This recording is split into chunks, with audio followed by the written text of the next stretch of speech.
อ่ะผลงานเมื่อคืนนี่เป็นยังกบ12 โมงคือไปหานาทีได้กบเบิ่งจะโตดไอโตเตอมีเช้ามาเฮ็ดโอมถอดเนาะพี่น้องเนาะเฮ็ดโอมถอดลงหมอเลยไป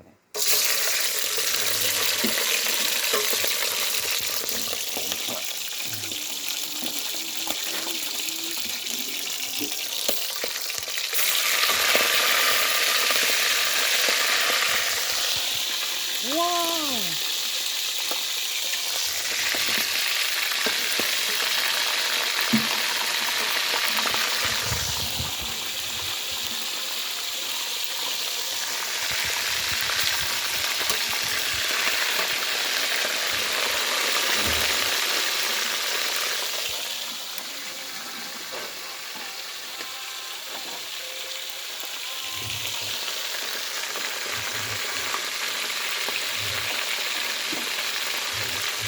นี่แท้มันต้องน้ำมันท่วมตัวกบเนาะอันนี้น้ำมันยังฟุกเดียวเนี่ยก็เลยเอา3 โตก่อนปลา3โอ้มันจะ4 5 6ได้7 โตย่างไปเยื่องประมาณ5 นาทีได้7 โตยานเนี่ยก็เลยกลับก่อนเนาะมันบอลของแถแน่ว่าสันซะ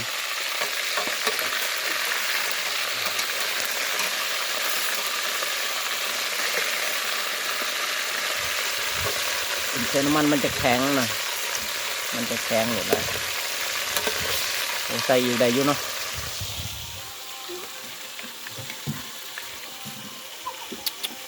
จะแสบเลยพี่น้องแสบเด้ทุกคนนะ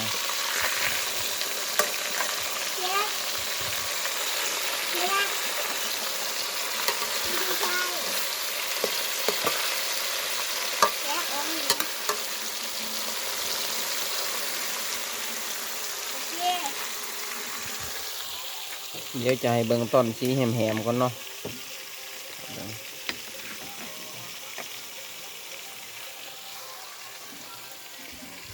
อันนี้ก็คือแม่ครัว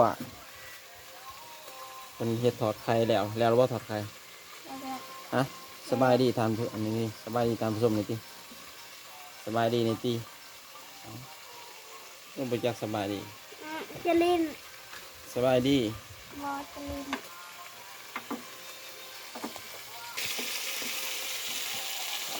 ตัวนี้บอยากคักบ่ได้ตัวนี้นี่เนาะแนวขัวแนวยังผลตัวนี้มันจังแมน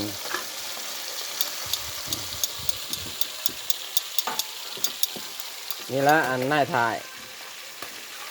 ผู้ไปเยี่ยงกบขึ้นนี่แม่นวะแมนฮะผู้ได้สะเจ้าพ่อเจ้าเวลาโพถือกล่องโอ้สบายดีนี่ที่สิกินอาหารแสบมันนี่วะสบายในที่จะกินอาหารแสบมัน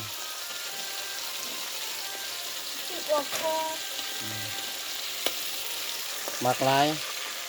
โอ้น่ะคือเรื่องมา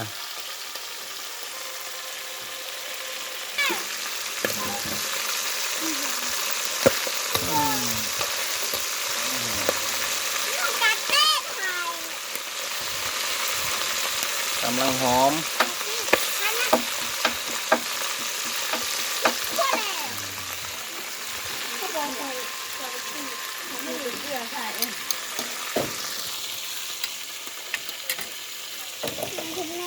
มีคนเขาท้าด้วยดิมาเอาหลบเอา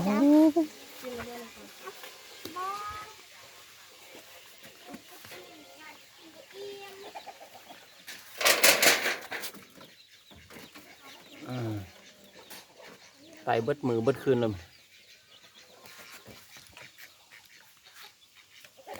ธรรมศาสตร์แจ่มใสปลอดโปร่ง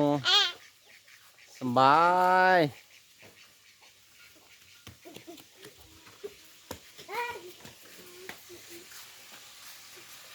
มีแต่เกลือจะเห็ดให้คอยเกลือ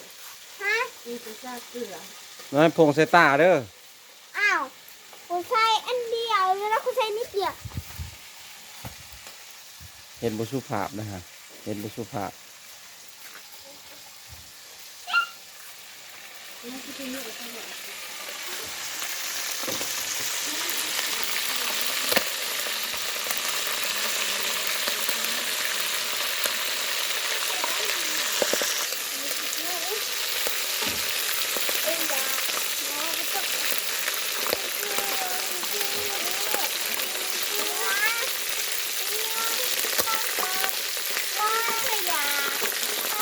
เลี้ยงละเลี้ยงแล้ว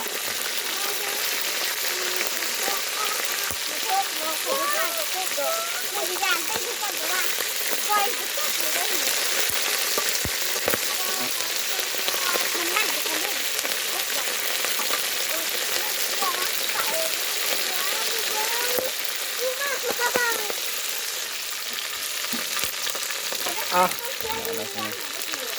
นี่จะได้แล้วตรงนี้เนาะ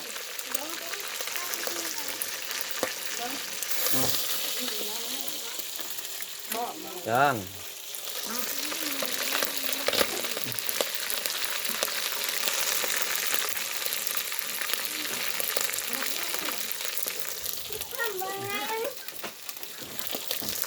ตะนากินเนาะ เป็นตาแซ่บเป็นตาแซ่บคือการอร่อยมากๆหอมอร่อยจริงๆขอกุ้งกดเลยทางกุ้งกดไปเลย ลงต่อ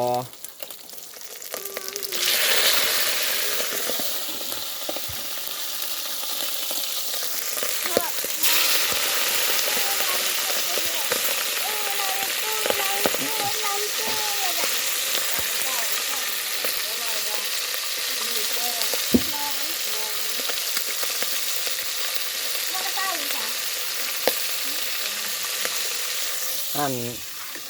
นี้ผู้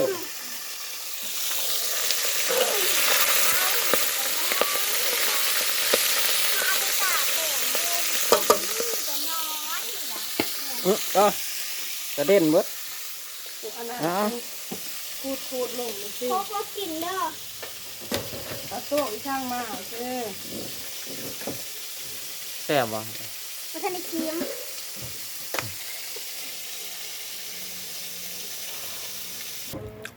อ่ะโชว์ชิ้นนี้ก่อนตกลงมา อร่อย